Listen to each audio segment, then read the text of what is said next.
Sup guys, it's your boy Justin here with another Fantasy Month review, and today we're reviewing Goblin Slayer Side Story 2 Daikatana The Singing Death Volume 1. Art by Shogo Aoki, with original story by Kumo Kagyu, with character design by Jack.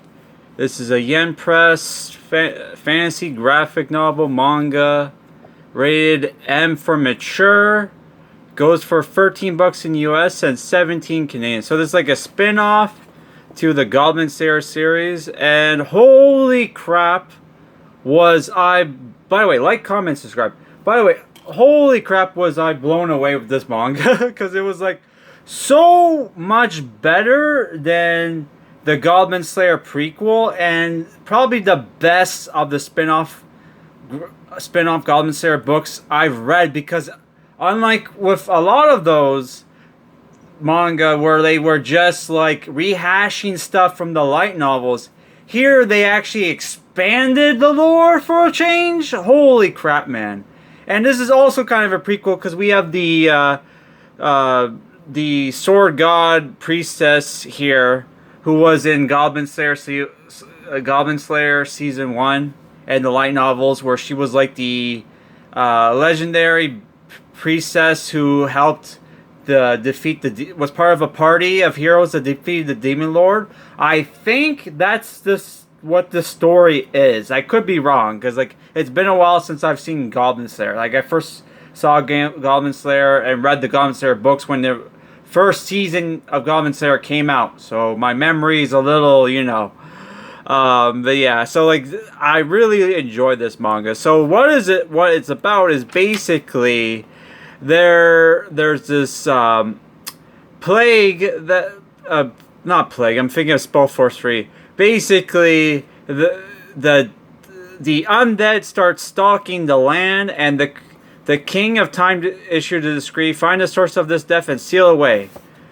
So like there's an outbreak of zombies out there, and a group of heroes eventually found the source, which is this dungeon called the Dungeon of the Dead, where in the lowest level a demon lord resides, and they establish a city, and heroes show up to try to defeat the demon lord. So we get like a flash forward where our heroes party, Daikatana. Let's just call him Daikatana, even though they call him Captain in the manga, who's like a samurai character, which is like, holy crap, I was getting a lot of Wizardry vibes, especially when you look at one of the characters.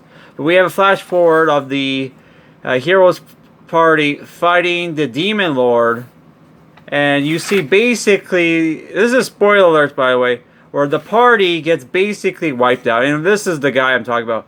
This is like a half elven scout, and if you look closely at him, which you'll see his braided ponytail. Here you see the whole party, where you have a samurai, his cousin who's a mage, their friend who's a half elf scout, the sword priestess who's a bishop, who you can use miracles and magic. Oh, sorry, that was the spear woman. Sorry, that's the cousin who's a mage, and you have this guy who's a monk who's like a bug man, who they call Mirrodins. And then, yeah, the first stories, you see them basically get defeated by the demon lord. And then here they introduce fusion blast, where our heroes can combine their magic spells together. Which wasn't that a thing in the Wizardry game I'm going to talk about, which is this game, which I need to go back and finish this game. Holy crap, this game, which a lot of references. This is a Japanese Wizardry game, which was originally American RPG, series. But like, look at this guy, and then look at the one character here. Obviously, that was reference to that, and the book ends with them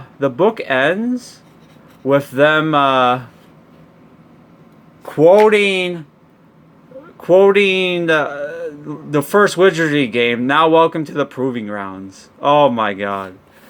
So yeah, the first chapter is just again where they're setting up the story, setting up the plot, and then we get to the actual like start of the story where our three friends show up to the fortress city to look for party members so they can brave the dungeon of the dead, where they're all newbies at this point.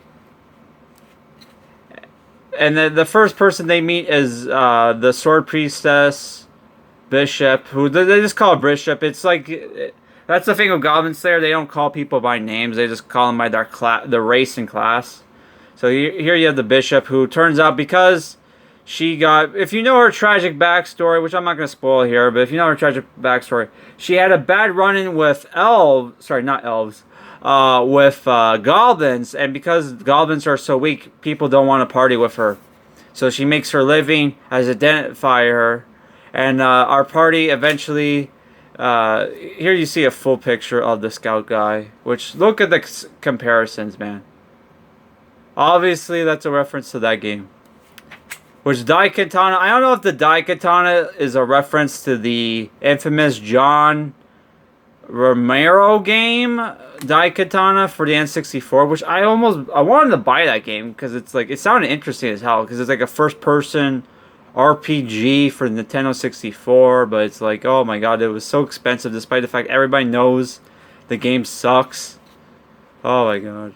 So yeah, it's just, we're getting introduced, basically, they're learning the harsh realities of the world where these guys are giving the priestess a hard time because they identified she identified their stuff, and their stuff is useless. And the samurai dude is gonna like jump in and fight the dudes, but like he gets. What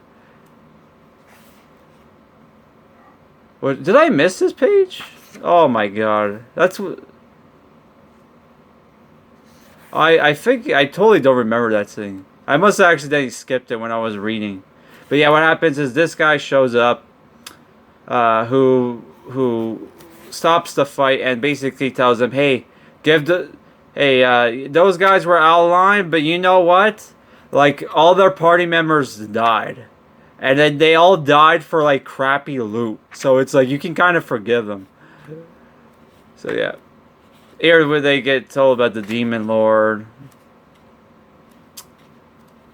And there's a great scene where they go to the temple, and you find out that basically the harsh realities of people who go into the dungeons, and and there's also the thing where they introduce the preservations, where if you can't afford to resurrect somebody, which is resurrecting, they don't bring somebody back to life, but they can bring somebody back from the brink of death.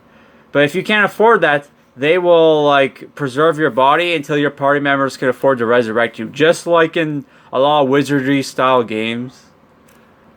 So yeah, the rest of the story is basically them meeting the party members, like the female fighter, spearwoman, and then there's a little standoff between her and the samurai dude because they want to test each other's skills. And then at the end they meet the Myrmidon monk who at this arena, and they tell him about their goal, which is to defeat the Demon Lord in the final castle and the final dungeon. Right, so yeah, they decided to team up, and the book ends with them going there.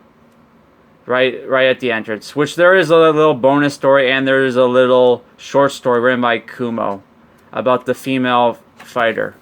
So what did I think about the book? So far, I think it's the best of the Goblin Slayer side stories. There is not a lot of action, which I accidentally missed one. Missed 2 pages of action, oh my god. But it starts off really strong, and if you're not a fan, you didn't like Goblin Slayer because all the you-know-what scenes, there's none of that in this book.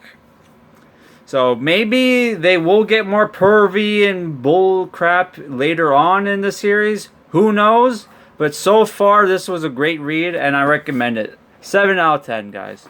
So our next Fantasy Month review will be the Dragonlance graphic novel I picked up the other day.